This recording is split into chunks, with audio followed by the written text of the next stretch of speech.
Welcome to the Natural Super Kids podcast, where you will discover practical strategies to inspire you to boost the health and nutrition of your kids.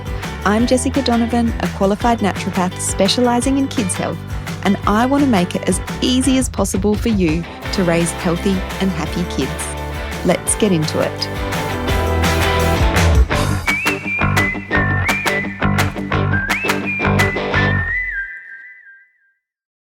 Hello, welcome back to the podcast. So happy to have you listening in today. We're going to continue with the back to school theme. So last week we chatted about back to school anxiety and how to manage that within your kids. So if you missed that episode, you can go back to last week's episode and have a listen to that. Another really common challenge with this sort of back to school transition time is hyperactivity in kids. So I want to talk about that today. So kids who are hyperactive, are full of beans, full of energy.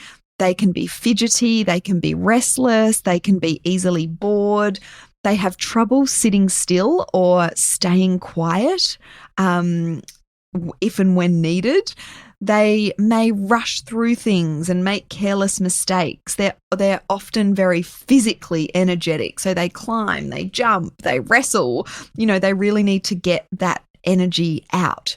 They can also have trouble sleeping as well. So there's lots of kind of, issues that can go along with hyperactive kids. And look, I hear from parents all the time that they wish they had the energy that their kids had. But hyperactivity is more than just, an energetic child. And so I want to talk about how to manage this hyperactivity in kids. And I also want to talk about some of the triggers that can lead to hyperactivity in kids. So to start, I really want to talk about the diet, because what I find often is if we can really make some changes to the diet and understand some of these triggers that can lead to hyperactivity in our kids, that can be enough. We often don't sort of need to go any further. So when it comes to dietary triggers, food additives are definitely at the top of the list. So this is the number one trigger that I see in clinic when it comes to hyperactive children. If I am ever talking to parents with kids with ADHD or kids on the spectrum that have that issue with hyperactivity, one of the first things I'll always recommend is looking at cutting down on the food additives. So food additives are chemicals that are used in processed packaged food to make the food more appealing. So they can make the food look better. They can make it taste better, flavor enhancers, and they can also make it last longer on the shelf. So we're seeing more and more food additives, unfortunately, in the food that our kids are eating. And there's there can be a real range of food additives, some that are more problematic in our diet than others.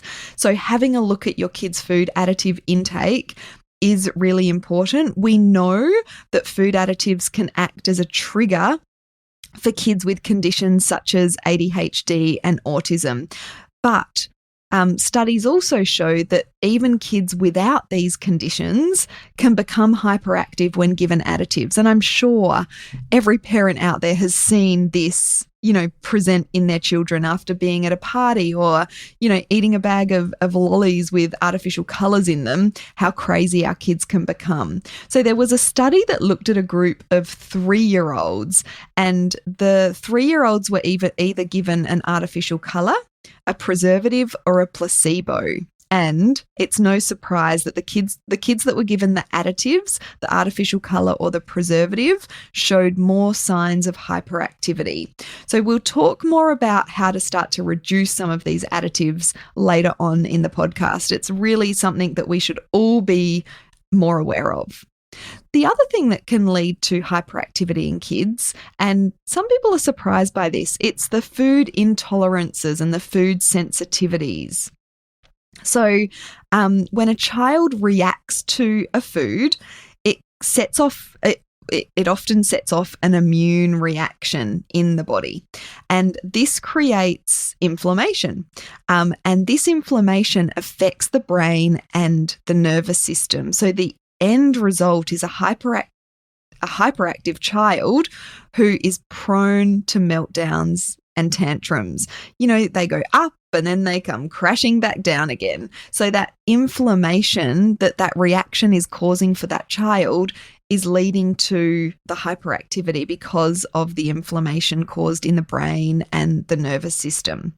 So, unfortunately, many of the sensitivities and intolerances that commonly lead to hyperactivity are the sensitivities that are naturally, the sensitivities to naturally occurring chemicals, such as salicylates, for example. And this can be really hard to pick up. So if you've got a hyperactive child and you really can't get on top of what it is that's triggering them, some of these naturally occurring food chemicals could definitely be the answer, but you really do need to work with a practitioner to figure this out. The more common kind of intolerances, sensitivities, allergies in kids, such as dairy, don't commonly cause hyperactivity. I mean, they can, but it's not as common as those more naturally occurring food chemicals like the salicylates and the amines. And also there can be intolerances and sensitivities to the food additives as well. If you've got two children and they're both given the same food that's full of additives, one of those children might actually cope with that okay, and another child might not. And this can sometimes be caused by an intolerance or a sensitivity to food additives themselves. So, they can kind of link in together in this way. Now, a really obvious trigger for hyperactivity is sugar. We often think too, all right, how much sugar has this child eaten? Why are they acting so crazy? So sugar is an obvious culprit for those high energy levels. And I think we've all seen firsthand our kids, come home from that birthday party, sugar filled, and they're acting really crazy. So sugar disrupts the balance of blood sugars and therefore it affects energy levels. Sugar can also be detrimental to gut health and the bacteria in the digestive tract. So over the long term, this affects a child's mood and behaviour through the gut-brain connection. But it's often really obvious when our kids have eaten too much sugar. And they go crazy and then they have that big crash again at the end of it, just as they do with that sort of food intolerance reaction where they're having meltdowns and tantrums. So another thing I want to talk about is activity levels in kids. So what I often see is kids aren't moving enough, and kids that are hyperactive really need to move a lot. I'm thinking back to a client that I was seeing regularly a couple of years ago, and he had been diagnosed with ADHD. And one of the things that made the world of difference for him in terms of being able to sit still and concentrate and, do his work once he got to school was mum taking 20 minutes to take him for a run down at the beach or to the park or for a bike ride before school. It made a huge amount of difference just getting that energy out before school. And I know when I was homeschooling my kids, when we did a big trip around Australia, my son particularly, he needed regular activity breaks to be able to concentrate. His concentration span was not very long. I think it was about 8 at the time. And I used to go, right, go do a lap of the caravan park on your bike and come back and we'll do more work afterwards. So that activity level is really important. And how much kids move throughout a typical day has changed dramatically from when we were kids. When we were younger, we spent way more time outside than kids do these days. So we would be naturally active outside. Kids are naturally energetic, so if they spend more time inside, they will need to burn off that extra energy.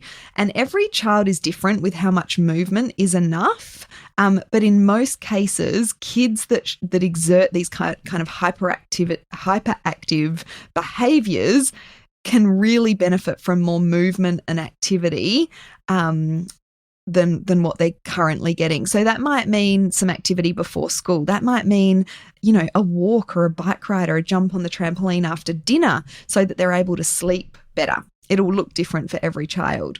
And that really ties in with the screen time. So previous generations have never spent so much time in front of a screen. This can be really tricky to navigate, especially as screens are becoming more commonly used at school, for homework, and for recreation time. Before we know it, our kids are spending hours and hours and hours every day on a screen. But the amount of screen time does contribute to the likelihood of having a hyperactive child on your hands. So one study in adolescents has shown that the risk of ADHD symptoms, including hyperactivity, could more than double with high use of screens. The interesting part that was that playing video games alone at night was linked to this massive increase in risk. But when they were played during the day and with other people, with family members, it didn't increase the risk in this particular study. So I'm going to link an article that I've written about hyperactivity in children in the show notes, and all the links to these research articles that I'm talking about are in here, so you can have a look at those in more depth. So when our kids are playing games, and they're being social at the same time, that seems to have a bit of a protective effect. And also, that the big no-no is using screens prior to bedtime, because it does really affect that melatonin production, which helps us to get off to sleep. So mood disorders are another trigger of hyperactivity in kids. So there's many different mood conditions that can contribute, things like bipolar, depression, anxiety. Anxiety is the most common, definitely. And when you think about it, anxiety is a heightened reaction of the nervous system. So even kids who are quiet and withdrawn when they're anxious will be more hyperactive once they feel comfortable and safe, usually once they get home. So they've been, quiet, withdrawn all day at school because they're feeling that anxiety. They get home to their safe place and all of a sudden they've got lots of this hyperactive, crazy energy. So that means we cop it all as parents. So keep that in mind if your child is hyperactive. It could be related to things like anxiety, and not so commonly things like bipolar, depression as well. Sensory overload is a big one as well. So sensory processing disorder is, becoming more and more common. And even if, your child hasn't been diagnosed with the sensory processing disorder, it's still really common for kids to have sensory issues, sensory overload issues, and there's all kinds of different sensory issues that kids can sort of have. So when kids have sensory overload, they easily become overwhelmed by their senses. And there's a subgroup of kids with sensory processing issues that are sensory seeking. So that makes them more prone to hyperactive behaviour. So if you've had, your child assessed or anything like that for sensory processing, you would know more about, sensory seeking. And these are the kids that tend to be more prone to that hyperactive behaviour. Even kids without neurological conditions like sensory processing disorder or ADHD, or kids that are on the spectrum, can still become easily overstimulated. If you go somewhere with loud entertainment, big crowds, your kids will often become hyperactive. But this experience is, tenfold or even more for kids with sensory processing disorder. So that sensory overload is something we want to be considering as well. So how do we manage a hyperactive child, maybe without resorting to medications? And look, medications can be helpful sometimes, particularly for kids with a neurodevelopmental condition such as ADHD or kids that are on the spectrum. But there's lots we can do with diet, with lifestyle, we can try these things first for sure. So the first thing is to focus on diet and increasing the amount of fresh foods in the child's diet. So having that whole food based diet, this helps to minimize their intake of food additives and of sugar, and include lots of the really important nutrients that are needed to support healthy, balanced energy, healthy brain, healthy neurological system as well. So, we're all about fresh, whole food eating for kids here at Natural Super Kids, but I also understand that it's harder than it sounds. So a slow step-by-step approach is really important. Maybe you can start by switching over a processed breakfast cereal to something more wholesome, even if it's just something like whole grain toast with some scrambled eggs, or a chia pudding, or a smoothie. It doesn't have to be complicated, or a healthy muffin that you've baked ahead of time. Make these changes one by one, and it will make a big difference to this hyperactivity. As I said, reducing food additives is really important. So I love to implement a diet called the AFC-free diet, and AFC is additives, flavorings, and colorings. So the AFC-free diet is where we reduce the more problematic additives, flavorings, and colorings. It doesn't mean that you have to eliminate everything, but as a general rule, and for a really practical tip to get started, is to eliminate any of the numbers between 100 and 175. So this is just a starting point, but those food additives with a number between 100 and 175 are the colours that are added to our food. So that's a really great start. But this is, not a complete approach to the AFC-free diet. We can help you to guide you through this in our one-on-one online consultation. So you can check out our book an appointment page if you're interested in, exploring this with a practitioner and getting that support while you're doing it. Now, looking at gut health is really important, as it is with everything. I think I talk about gut health in every single episode, but that all-important gut-brain connection is super important when we're talking about hyperactivity, particularly when your child's hyperactivity is triggered by a mood disorder such as anxiety. So brain chemicals such as dopamine and serotonin are produced within the gut. And if gut health and the microbiome health isn't as good as it could be, then these chemicals can become out of balance, which can lead to mood issues, and also the hyperactivity as well. So looking at gut health is always a good idea. And I'll pop a link to our free gut health ebook in the comments in case you haven't seen it. And that will give you a good step-by-step approach of starting to improve your child's and overall family's gut health. Sleep is super important, and tiredness was something that I didn't mention before, but when our kids are tired, that can lead to hyperactivity. I was reminded of this last weekend when I was babysitting my niece, my 2-year-old niece, a gorgeous little thing, and she's also a crazy little thing.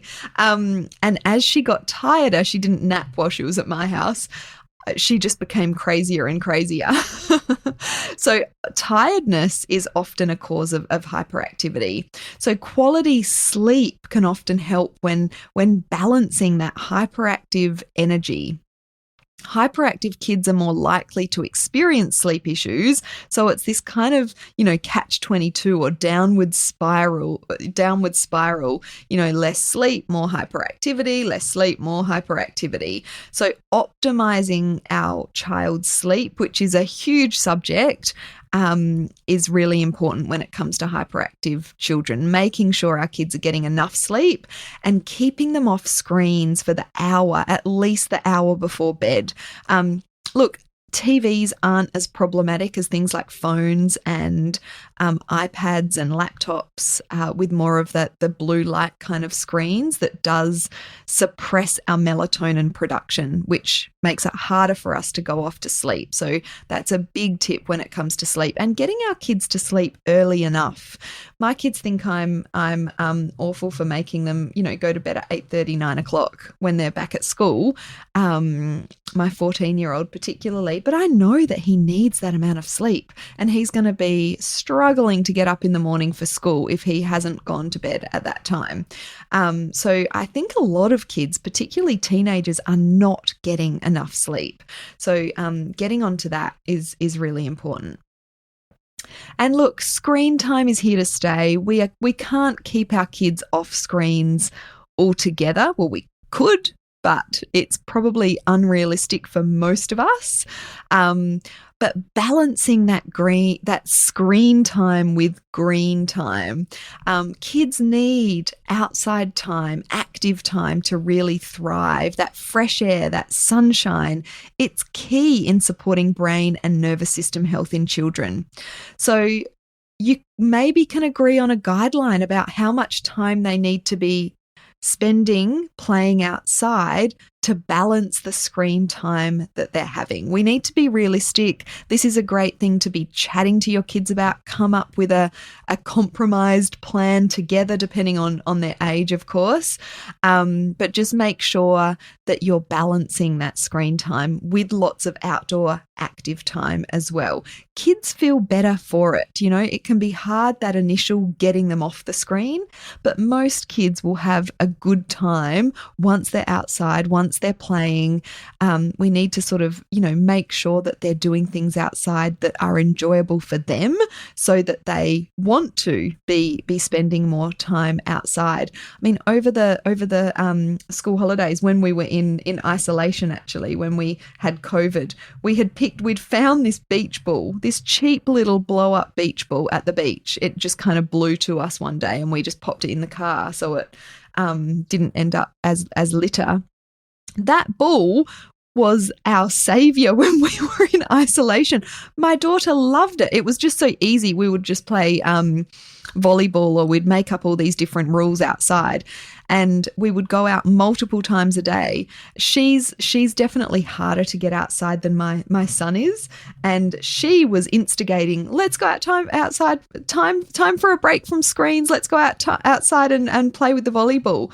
So, having that thing, or changing things up a bit with a new ball, it can be really as simple as that, to get our kids outside. It gets harder as they get older. When kids are little, it's easier to set up that mud kitchen and get them engaged in outside play, but we do need to get a bit more creative as they get older, and we can kind of come up with new ideas, or ask them what they might want to do when they're outside. Get out a tennis racket. There's lots of different things that we can do. Probably lots of things that you've got stored away in your shed or your spare room that you could pull out again to get the kids involved in getting outside a little bit more. So just to finish off, I'll also pop a link to our quick and easy healthy snack ideas in the comments, because I feel like a lot of the issues with the diet that can link to hyperactivity, like the sugar, like the additives, do come in mostly through snack time. And so, one of the changes that you could definitely make is thinking about those healthier snacks for your kids. So download that free ebook for lots of ideas that you don't even have to bake, that are quick and healthy and easy for your kids' snacks. I hope you've enjoyed today's episode about hyperactivity in children, and I'll be back next week with a new episode. I'll see you then.